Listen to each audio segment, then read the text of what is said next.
오늘 이제 침례식이다 보니까 제가 오늘 본문을 일단 잠깐 내려놓고 이제 세례에 대한 말씀을 좀 잠깐 나누기를 이렇게 원합니다. 세례가 뭐라고 지금 타이틀을 붙였습니까? 세례가 뭐다? 명령이다, 명령. 세례가 그냥 우리가 받아도 되고 안 받아도 되는 게 아니에요. 오늘 한번 자세히 들어보십시오. 세례를 안 받고는 사람들이 살 수가 없겠구나라는 생각을 드실 겁니다. 오늘 세례는 그냥 두려움과 떨림으로 받아야 돼. 무조건 우선순위 예수 그리스도를 안다면 바로바로 그 에디오피아 내시도 예수님 이사야에서 풀어주니 바로 강에 가서 그냥 바로 세례 받았습니다. 왜? 미룰 수 있는 일이 아니에요. 오늘 한번 들어보십시오. 세례는 명령일까? 왜 세례는 명령일까? 이게 뭔 장면 같습니까? 누가 누구한테 세례를 주는 겁니까? 네, 세례 요한이 예수님한테. 여러분 이 세상에 많은 사람들이 물에 들어갔다 날았다 들어갔다 날았다 이렇게 많이 했어요. 그렇게 했는데 2000년 전에 예수님이 물에 한번 들어갔다 나왔는데 뭐가 열려버렸어요? 많은 사람들이 물에 들어갔다 날아갔다. 얼마나 그 당시에 로마 시대에 로마 장군들 왕들 얼마나 좋은 풀을 가지고 있었겠어요. 그들의 물을 나왔다 들어갔다 나왔다 했는데 아무 일이 없었어요. 수영만 즐겼을 뿐입니다. 그런데 예수님이 2000년에 와가지고 한번 물에 들어갔다 나왔는데 뭐가 열려버렸어요? 정말 다른 겁니다. 이 한 장면이요. 세상의 역사를 바꾼 것이고 모든 인생의 역사를 바꾼 거예요. 그러니까 결국 이것은 왜 죄가 없으신 예수님이 왜 이렇게 하고 있는 거예요? 왜? 죄를 회개하고 받는 세례인데 왜? 우리한테 뭘 보여주려고? 모범을 보여주는 거예요. 내가 세례를 받은 것처럼 뭐하고? 너희도 세례를 받으라는 거예요. 예수님의 사역의 시작이 세례로 시작한 겁니다. 우리의 인생도 새 인생도 새 생명도 뭐로 시작하는 거예요? 세례로 시작. 그러니까 세례가 그렇게 중요한 것입니다. 그래서 우리 인생도 바꿀 수 있는 것이 세례인 거예요. 바꾸는 시점이 세례인 것입니다. 그냥 우리는 물 한번 들락날락 하는 것 같지만요. 물 세례로 또 이렇게 하는 것 같지만 그렇지 않습니다. 하나님이 볼 때는 영원히 바뀌는 것이기 때문에 그렇습니다. 그래서 이 장면을 제가 다시 한번 주님이 보면서 야 이게 단순히 그림 하나인 것 같고 예수님이 그냥 물속에 있는 것 같지만 이것이 세상을 바꾼 장면인 거예요. 세상을 바꾼 장면. 자 우리 한번 세례의 본이 되신 예수님 쭉 한번 읽어보겠습니다. 시작. 이때 예수께서 갈릴리로부터 요단강에 이르러 요한에게 세례를 받으려 하시니 요한이 말려 이르되 내가 당신에게서 세례를 받아야 할 터인데 당신이 내게로 오시나이까? 예수께서 대답하여 이르시되 이제 허락하라. 우리가 이와 같이 하여 모든 의를 이루는 것이 합당하니라 하시니 이에 요한이 허락하는지라. 예수께서 세례를 받으시고 곧 물에서 올라오실새 하늘이 열리고 하나님의 성령이 비둘기같이 내려 자기 위에 임하심을 보시더니 하나님의부터 소리가 있어 말씀하시되 이는 내 사랑하는 아들이요 내 기뻐하는 자라 하시니라. 아멘. 그렇죠? 예수님이 요단강에서 세례 요한한테 받은 거예요. 당연히 세례 요한은 깜짝 놀라죠. 어떻게 내가 예수님한테 세례를 줍니까? 그렇게 했는데 예수님이 이런 말씀을 하세요. 무엇을 이루려고 하시는 거예요 지금? 모든 의를 이루려고 하는 거예요. 죄가 없으신 예수님이 어떻게 죄 있는 내가 예수님한테 세례를 줍니까? 내가 받아야죠. 그런데 예수님은 받으셔요. 왜? 지금 누구를 대신해서 지금 이 길을 가고 있는 거예요? 우리 죄인들을 위해서 이 길을 가고 있는 거예요. 그리고 또 우리 죄인들에게 모범을 보이기 위해서 그래서 주님 말씀하신 모든 의를 이루기 위해서 예수님이 세례 받으셨을 때 뭐가 열렸어요? 하늘이 열렸어요. 누가 내려오셨어요? 하나님의. 무슨 소리가 들려요? 그러니까 하늘이 열린 증거들이 그대로 바로 나타나는 거예요. 예수님과 함께. 삼위 하나님이 동시에 역사하시는. 이게 세례가 그러니까 그냥이 아니에요. 세례는 도대체 뭐냐? 예수님과 합해지는다는 이야기를 계속해서 로마서에서 이야기합니다. 우리가 그냥 세례 들어가고 날라 이게 아니고 예수님과 합해지는 시간이라는 거. 같이 한번 읽어보겠습니다. 시작. 무릇 그리스도 예수와 함께 합하여 세례를 받은 우리는 그의 죽으심과 합하여 세례를 받은 줄을 알지 못하느냐. 이는 아버지의 영광으로 말미암아 그리스도를 죽은 자 가운데서 살리심과 같이 우리를 또한 새 생명 가운데서 행하게 하려 함이라. 만일 우리가 그의 죽으심과 같은 모양으로 연합한 자가 되었으면 또한 그의 부활과 같은 모양으로 연합한 자가 되리라. 우리가 알거니와 우리의 옛사람이 예수와 함께 십자가에 못 박힌 것은 죄의 몸이 죽어 다시는 우리가 죄에게 종노릇하지 아니하려 함이니 이 죽은 자가 죄에서 벗어나 의롭다 하심을 얻었음이라. 아멘. 이게 세례를 자꾸 어떤 식으로 표현하고 있습니까? 누구하고 합하는 거예요? 예수님과 합하는 거라고. 그럼 예수님이 합하는데 뭘 합하는 거예요? 구체적으로 얘기했죠. 뭐에 합하는 거예요? 그의 죽으심. 예, 십자가에서 예수님이 이 땅에 오셔서 죽으신 거잖아요. 그것과 관련이 되어 있다라는 거예요. 왜 죽음과 관련이 있고 죽어서 이제 무슨 생명? 새 생명 가운데. 여러분 우리가 세례 안 받으면 안 됩니다. 그의 죽으심과 연합한다 되잖아요. 이게 뭐냐는 거예요. 궁극적인 이거예요. 뭐예요? 우리가 부활하기 위해서. 우리가 세례를 받아야지 우리가 부활한다니까요.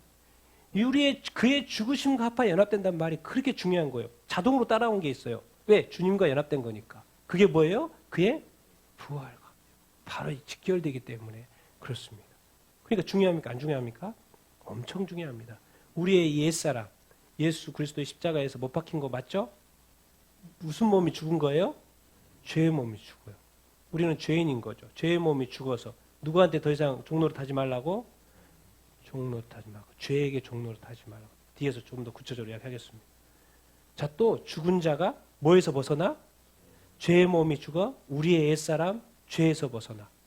이제 뭐하게 하려고? 의롭다 하십니다. 죄인이 천국에 갈 수 없습니다. 오직 의인만이 갈 수 있습니다. 하나님의 자녀가 갈 수 있고 의인만이 갈 수 있습니다. 죄인의 상태에서는 우리가 천국에 갈 수가 없다는 것이죠. 뭐 함을 얻었다? 의롭다 함을 얻었다. 그것의 그 어떤 그 표형이 뭐다? 세례라는 거예요. 그러니까 중요합니까? 안 중요합니까? 엄청 중요합니다. 여러분 부활 이야기하지 않습니까? 그냥 되는 게 아니라는 거죠. 예수 그리스도와 연합해야지만이 되는 것이고 그리고 또 그것이 자꾸 세례와 연결시켜서 말씀을 하고 계세요. 여러분 또 한 가지 이걸 잊지 마십시오.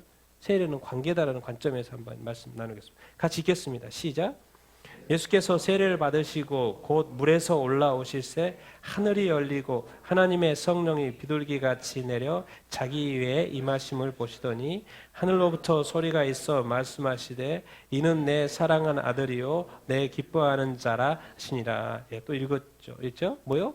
예수님께 세례를 받으니까 하늘이 열리고 이제 하나님의 소리 이걸 제가 말씀 좀 나누려고 그래요. 성령은 당연히 오시고 또 성령으로 우리가 거듭나고 하늘의 소리 뭐라 그래요? 내 사랑하는 아들이다. 뭐요? 내 기뻐하는 자다. 하늘에서 소리가 나고 밑에서는 아들이에요. 그러면 이 하늘에 있는 사람은 누가 되는 거예요? 아버지가 되는 거예요. 그러니까 세례라는 건 뭐냐면 단순히 우리가 물에 들어왔다 이런 어떤 의식이 아니고 하나님이 아버지가 내가 아들 되고 내가 자녀 되는 이 관계가 형성되는 시간인 거예요. 그래서 로마서에서 이렇게 말씀하시는 거예요. 같이 한번 읽어보겠습니다. 시작. 누가 우리를 그리스도의 사랑에서 끊으리요? 환난이나 공고나 박해나 기근이나 적신이나 위험이나 칼이랴. 내가 확신하노니 사망이나 생명이나 천사들이나 권세자들이 현재일이나 장래일이나 능력이나 높음이나 기쁨이나 다른 어떤 피조물이라도 우리를 우리 주 그리스도 예수 안에 있는 하나님의 사랑에서 끊을 수 없느니라. 아멘. 이제 우리가 예수 그리스도를 믿고 하나님과 예수 그리스도를 통하여서 하나님과 우리의 관계가 아버지와 관계가 되고 아들과의 관계, 이 가족의 관계가 이렇게 딱 되면 끊을 수 있어요, 없어요? 끊을 수 있어요, 없어요? 없어요. 하나님의 그리스도의 사랑, 또 누구의 사랑? 하나님의 사랑. 끊을 수 있어요, 없어요? 없어요. 우리가 우리 삶에서 늘 보는 것들이 이런 거잖아요. 이것들 때문에 세상에서 난리가 나는 거예요. 근데 세상에서 이렇게 힘든 이 모든 것들이라도 어떤 것들이라도 하나님이 일단 관계가 됐다. 하나님의 아버지가 됐다. 그래서 누가 끊으려고 한다. 마귀는 미혹할 뿐이죠. 끊을 수는 없다니까요. 이해되십니까? 하나님이 붙드시면요. 마귀가 이렇게 미혹해서 끊으려고 하는 것이 진짜 우리가 그것을 끝까지 믿는다면 정말 끊을 수가 없다고 성경에서는 계속 이야기를 이렇게 하고 있습니다. 여러분 제가 오늘 하고 싶은 말이 이 말입니다. 관계 이야기했습니다. 하나님이 우리 아버지세요. 근데 성경은 이제 악한 마귀에 대해서 이렇게 이야기합니다. 사탄은 이 세상에 뭐다? 임금이다. 또 뭐다? 에뱀, 큰 용, 마귀, 사탄. 그리고 뭐라 그래요? 거짓의 아비. 오늘 제가 하고 싶은 말 뭐예요? 이제 그 당시 예수님이 했던 바리새인과 서기관들, 종교 지도자한테 하는 말입니다. 그들이 지금 예수님을 죽였어요? 안 죽였어요? 죽였어요. 마귀가 그들을 통해서 죽인 거죠. 예수님 말하는 거예요. 우리 아버지가 그들에게 종교 지도자들은 율법을 알고 하나님을 믿는 사람이니까 당연히 우리 아버지는 하나님을 아버지라 갖고는 좀 그렇지만 아브라함이 아버지죠. 그러니까 뭔가 아버지가 있었어요. 그런데 이상하게 예수님은 이 땅에 오셔가지고 너희 아버지가 누군지 아냐? 마귀야 이렇게 말하는 거예요. 깜짝 놀래리죠. 여러분 이 세상에 사는 사람들이 예수 믿지 않는 사람들이 내 아버지가 마귀라는 생각 할까요 안 할까요? 안 하죠. 마귀도 나는 너 아버지라고 절대 말 안 합니다. 죽을 때까지 말 안 할 것입니다. 그걸 숨길 것입니다. 그리고 왕노릇하는 거예요. 왜? 드러나면 도망가니까. 그러니까 거짓의 속임수, 거짓과 이 속임수로 뭐로 자기가 아버지 노릇 톡톡히 하는 거예요. 너 열심히 살아. 교회만 가지 말고 하나님만 믿지 말고 세례만 받지 마라. 마음껏 살아. 그 말이 뭔 말이냐면 너는 나의 종이야. 내가 너에게 좋은 거 다 줄게. 열심히 살아. 행복하게 살아. 기쁘게 살아. 너의 꿈을 이뤄봐. 그러느라고 결국 실제 우리 아버지인 하나님 아버지께로 돌아가지 않는다니까요. 그 통로인 예수께로 돌아가지 않아요. 그러니까 알고 봤더니 예수님이 이 땅에 오신 것이 이 세상의 아버지, 사람들의 아버지 노릇하는 악한 마귀에서 누구요? 실제로 우리의 아버지는 하나님 아버지께로 돌리려고 오신 거예요. 그러니까 알고 봤더니 아버지 싸움인 거예요. 아버지 대심의 싸움인 거예요. 그런데 이 세상의 사람들이 아무도, 근데 예수님은 그래. 너희 아버지 마귀야 이렇게 말하는 거예요. 이 세상에 누가 그렇게 생각합니까? 지금 밖에 나가서 물어보세요. 당신의 아버지 마귀입니다. 누가 믿겠습니까? 근데 예수님은 자꾸 말해요. 이런 존재가 있는데 근데 그것이 너희 아버지야. 그런데 우리는 예수 그리스도를 믿고 세례를 받으면 하늘에 계신 하나님 아버지가 되고 우리는 뭐가 된다? 그분의 아들이 되고 그분의 자녀가 된다는 거예요. 여러분 이 세례 받고 하나님의 아버지가 되고 우리가 자녀가 된다는 관계라는 걸 여러분 잊지 마십시오. 여러분의 자녀가 뭐 하나 잘못했다고 관계를 끊어버립니까? 그게 아니죠. 또 타이르고 저기하고 이렇게 해서 관계가 계속 유지되는 것이죠. 맞습니까? 그러니까 뭔가 이렇게 껌껌이 일어난다고 그래서 얼마나 삶을 살면서 여러 가지 일들이 일어납니까? 그렇죠? 그렇다고 해서 관계가 끊는 게 아니죠. 우리가 그런 것을 생각하면 됩니다. 하나님의 사랑, 우리를 향한 하나님의 사랑은 이미 결정이 됐고 하나님은 끝까지 영원토록 사랑하시기로 이미 결정을 하신 거예요. 우리가 생각 속에서 고민 속에서 그를 염려할 필요가 없습니다. 하나님이 붙드신 거예요. 열심히 사는 게 중요한 것이지. 우리가 뭐 그런 관계에 염려할 필요가 없습니다. 그쪽은 하나님의 영역인 거고 나는 우리에게 주어진 삶을 열심히 사는 것입니다. 정말 최선을 다해서 사는 것입니다. 열심히 달려가는 것입니다. 왜? 결국 열심히 사는 것이 누구한테 영광이 되기 때문에 하나님께 영광이 되기 때문에 아버지께 영광이 되기 때문에 악한 마귀는 끊임없이 그것을 지연시키려고 하고 지체시키려고 약화시키려고 하고 약간의 영광만 드리게 하려고 우리 삶을 바치고 인생을 바치고 우리의 모든 걸 바치는 것이 아니라 약간씩 조금 떼내게 하려고 그럴 뿐입니다. 하나님의 사랑, 하나님 쪽에서 우리를 사랑하는 것은 아무도 끊을 수 없습니다. 그 관계라는 거 이렇게 쉽게 또 끊어지는 것도 아닙니다. 우리가 이 땅에서 또 예수님을 믿고도 또 잘못을 하지만은 성경은 끊임없이 말합니다. 뭐라고 합니까? 계속해서 잘못을 했다도 괜찮다는 거예요. 뭐요? 다시 뭐라 그래요? 다시 돌아오라는 거예요. 그러면 7번에 70번이라도 용서한다 안 한다?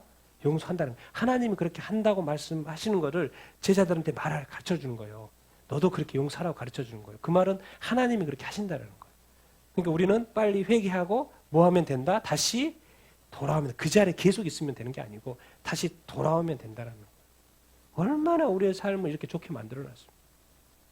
우리가 이 땅에서 정말 연약해서 부족해서 하나님을 떠날 때가 있어도 우리가 다시 아버지를 생각하고 아버지께로 돌아오기만 한다면 아버지께서는 용서하시고, 근데 가봤더니 또 기다리고 있었어요. 날 다 잊어버린 줄 알았더니 기다리고 있어요. 이게 우리가 이 인간은 그럴 수가 있지만, 그렇게 한 사람도 있지만 하나님은 다르다는 거죠. 하나님의 사랑은, 하나님이 영원하신 분이기 때문에 하나님의 사랑은 영원한 사랑이라는 거.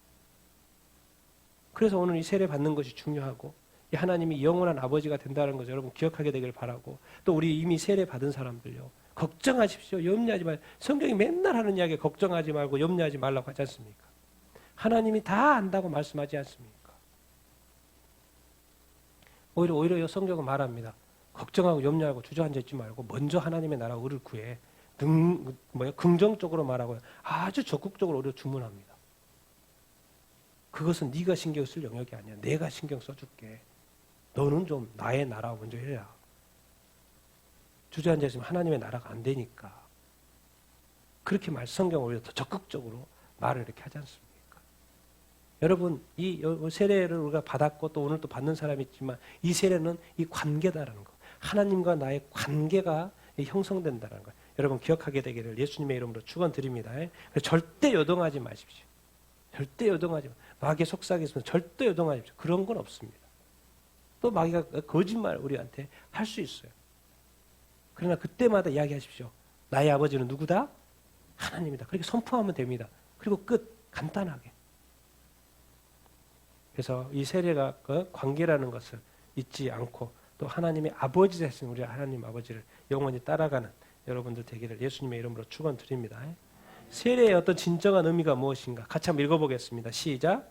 세례 요한이 광야에 이르러 죄사함을 받게 하는 회개의 세례를 전파하니 온 유대 지방과 예루살렘 사람이 다 나아가 자기 죄를 자백하고 요단강에서 그에게 세례를 받더라. 뭡니까? 결국 세례를 왜 받는 거예요? 세례는 무슨 세례? 회개의 세례. 뭘 한 거예요? 뭘 회개하는 거예요? 죄 지은 거를. 죄를 딱 하면 뭐죠? 법을 생각해야 돼요. 법. 근데 누구의 법을 생각해야 돼요? 하나님의 법. 그러니까 하나님을 떠난 게 죄인 거죠. 그렇죠? 하나님을 믿지 않고, 하나님을 예배하지 않고, 하나님을 경배하지 않고, 하나님을 따르지 않고, 하나님을 찾지 않고, 하나님을 떠난 것이 죄입니다. 그 죄의 사함을 받게 하는 것이 회개. 그래서 내가 그것에 대해서 돌아와서 회개, 잘못했다고 시인하는 것이고, 그 사람들이 뭘 받는 거예요? 세례를 이렇게 받는 것이죠. 그러니까 세례 요한이 전했더니 사람들이 다 나와서 뭘 자복해요? 결국에는 자기 죄를 자복하는 거예요. 와서 세례 받기, 자기 죄를 자복하는 것입니다. 그러니까 회개의 세례, 죄 사함을 받게 하는 세례. 그러니까 자기 죄를 자복하고 세례를 이렇게 받는 것이라는 거예요. 그런데 바리새인과 율법 교사들 받아야 안 받아요? 안 받습니다. 성경이 정확히 가르쳐 줍니다. 같이 읽어보겠습니다. 시작. 바리새인과 율법 교사들은 그의 세례를 받지 아니하므로 그들 자신을 위한 하나님의 뜻을 저버림이니라. 세례 받는 것이 하나님의 뜻이 아니에요? 하나님의 뜻이라고요. 그들을 위한 하나님의 뜻이라고 지금 가르쳐 주고 있어요. 그런데 그들은 스스로 율법을 그렇게 잘 알고 하나님을 그렇게 잘 믿는다고 하는 그들이 스스로 세례를 받지 않아요. 근데 성경은 표현합니다. 뭘 한 거예요? 하나님의 뜻을 뭐 한 거예요? 저버렸다고 지금 표현을 하고 있어요. 그러니까 다시 이렇게 우리 쪽으로 다시 생각을 해보면 세례를 받는 것이 하나님의 뜻이에요? 아니에요? 하나님의 뜻인 거예요. 그 당시에 세례 받고 막 많은 사람들이 그렇게 하는 것이 하나님의 뜻을 받아들이는 것이죠. 그러니까 그들은 바리새인과 율법교사들 똑똑하지만 여전히 하나님을 믿는 것 같지만 믿지 않고, 예배하는 것 같지만 예배하지 않고, 순종하는 것 같지만 순종하지 않고, 의인인 것 같지만 죄인이고, 하나님 중심적인 것 같지만 자기 중심적이고, 하나님을 믿는 것 같지만 자기를 믿고 있고, 자기의 그 권세를 믿고 있고. 그래서 결국에는 예수님의 세례를 받지 않고 하나님의 뜻을 저버리고 결국에는 예수 그리스도를 십자가에 못 박죠. 여러분, 이 죄사함의 세계, 회개는 죄사함이라는 거, 회개라는 거. 그렇기 때문에 꼭 그렇게 우리가 훈련을 교육할 때도 죄에 대해서 물어보고 고백하게 하고 또 회개하게 하고, 확실한가? 같이 읽어보겠습니다. 제가 심판 중요한 이야기입니다. 같이 한번 읽겠습니다. 시작. 요한이 세례 받으러 나오는 무리에게 이르되 독사의 자식들아 누가 너에게 이르러 장차 올 진노를 피하라 하더냐. 그러므로 회개에 합당한 열매를 맺고 속으로 하나님이 우리의 조상이라 말하지 말라. 내가 너희에게 이르노니 하나님이 능히 이 돌들로도 아브라함의 자손이 되게 하시리라. 아멘. 이제 이거는 다른 누가복음, 마태복음 보면 이제 바리새인과 서기관들 이런 식으로 나와 있습니다. 세례를 받으러 오는 거예요, 무리들에게. 그런데 뭐라 그래요? 독사의 자식들 하면서 무슨 이야기를 해요? 장차 올 진노, 이 하나님의 심판 이야기를 하는 거예요. 그걸 어떻게 피하라고 하려고 하냐? 오히려 이렇게 이야기합니다. 뭐예요? 회개에 합당한 열매를 맺고. 아브라함이 우리 조상이라고 하는 거예요, 지금 그들이. 그들이 세례 받으러 몰려오고 있어요. 근데 요한의 입장에서 보면 뭐예요? 그들이 독사의 자식인 거예요. 근데 자기는 믿고 있어요. 아브라함이 우리 조상이라는 거예요. 근데 이렇게 말해요. 돌들로도 그렇게 만들 수 있다는 거예요.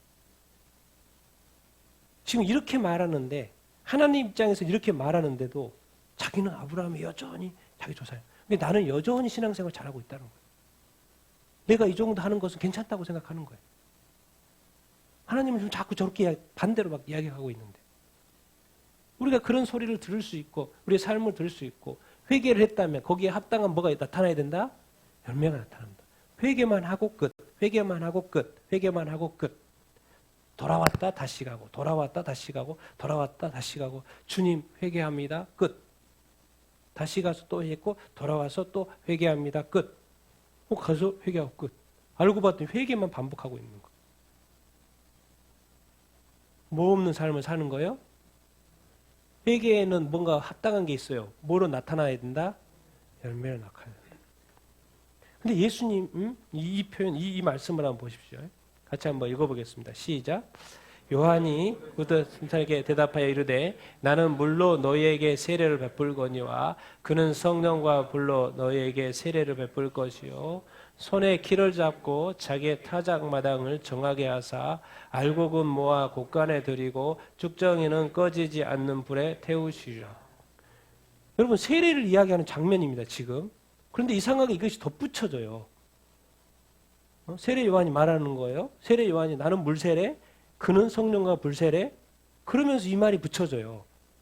손에 키를 잡고 자기의 타작마당을 정하. 타작마당이라는 거 뭐 하는 거예요? 지금 추수한다는 거예요. 추수를 해가지고 알곡은 어디다 들어요? 곳간에 넣어들어요. 쭉정이는 어디예요? 아니 그 당시에 추수를 해가지고 그 쭉정이를 이렇게 불에 태우는 게 안 꺼집니까? 꺼지죠. 꺼져요. 그런데 여기다 어떤 표현을 썼어요? 꺼지지 않는 불이래요. 그게. 왜 그게 안 꺼져? 금방 꺼지지. 다 태우면 꺼지죠. 재가 되고. 그런데 이 세례와 연관해서 꺼지지 않는 불에 태운다는 거예요. 쭉정이. 이것을 그리스도인이고 그리스도인이 아니라고 해봅시다. 그러면 세례가 중요합니까? 안 중요합니까? 세례를 지금 요한이 뭐로 연결하고 있어요? 추수하고 연결하고 있어요. 예수 믿는 거가 안 믿는 거하고 연결을 하고 있습니다. 그러니까 이 세례와 이 심판이 관련이 있어요? 없어요? 관련이 있는 거예요. 그럼 세례가 중요합니까? 안 중요합니까? 중요하다는 거예요. 성경을 이렇게 자세히 보면요. 그냥 바로바로 다 설명을 해놨어요. 그러니까 세례가 얼마나 이렇게 중요합니까? 그래서 세례 받는 것은 우리가 구원받는 것, 영원한 지옥으로부터 구원받는 것입니다. 그게 중요합니까? 안 중요합니까? 엄청 중요해요. 말씀에서 그렇게 가르쳐주고 있습니다. 그런데 또 세례에서도 중요한 것이 성령과의 하나됨. 성령 세례, 성령에 자꾸 이야기하는데요. 이거 잠깐 보겠습니다. 같이 읽어보겠습니다. 시작. 요한이 모든 사람에게 대답하여 이르되 나는 물로 너희에게 세례를 베풀거니와 나보다 능력이 많으신 이가 오시나니 나는 그의 신발끈을 풀기도 감당하지 못하겠노라. 그는 성령과 불로 너희에게 세례를 베풀 것이요. 이건 우리가 알고 있고 앞에서 봤죠. 물세례, 그는 성령과 불로 세례를 준다. 제가 이 말을 하고 싶은 거죠. 같이 읽겠습니다. 시작. 그러므로 내가 너에게 알리노니 하나님의 영으로 말하는 자는 누구든지 예수를 저주할 자라 하지 아니하고 또 성령으로 아니하고는 누구든지 예수를 주시라 할 수 없느니라. 우리가 유대인이나 헬라인이나 종이나 자유인이나 다 한 성령으로 세례를 받아 한 몸이 되었고 또 다 한 성령을 마시게 하였느니라. 아멘. 이제 여기서 이게 이 고린도전서에 성령을 이렇게 설명을 이렇게 하고 있는데, 일단 성령님이, 우리가 이제 예수님을 믿으면 성령으로 또 거듭난다고 그러지 않습니까? 그러니까 성령님이 우리 안에 오시면 예수님을 함부로 할 수 없습니다. 그렇죠? 성령님 오시는 거예요. 성령님 자체가 예수님의 영이고 하나님의 일을 대신하기 위해서 오신 거예요. 그렇기 때문에 성령님이 오시면 예수에 대해서 함부로 이야기 못합니다. 여러분, 예수에 대해서 함부로 이야기하시면 안 됩니다. 여러분의 성령이 계십니다. 그걸 성령님이 근심케 하는 것이죠. 성령으로 아니하고는 또 예수를 뭐라 할 수 없다? 주시라고 할 수 없다라는 거. 그러면서 13절 이렇게 이야기합니다. 고린도전서 12장 13절에 우리가 유대인, 헬라, 종이나 자유나 다 뭐로? 한 성령, 뭘 받았다고 이렇게 표현하고 있어요? 네, 세례하고 또 성령하고 또 연결을 해놨어요. 한 성령으로 뭘 받았다? 세례를 받았다. 이제 뭐다? 한 몸이 되었다. 다 한 성령 뭐 하겠다? 마시겠다. 그러니까 이제 우리가 물 세례가 있고 성령 세례가 이렇게 있는데, 고린도전서 이거 보니까 성령이 오셔가지고 예수님하고 연관되고, 그리고 또 우리가 성령으로도 세례를 받는 거구나. 그리고 한 몸이 되는 거구나. 그래서 성령으로 세례 받아서 한 몸 된 우리라는 거예요. 성령도 한 영이시고, 그리고 우리가 다 한 성령을 마시게 하시고, 또 뭐요? 우리가 성령 안에서 우리가 하나 된 한 가족이라고, 한 몸이라는 거. 여러분 믿으시게 되길 예수님의 이름으로 축원드립니다. 예, 세례와 또 이 성령과 관련되어 있다는 이 표현.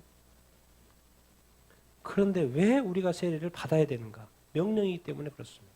같이 한번 읽겠습니다. 시작.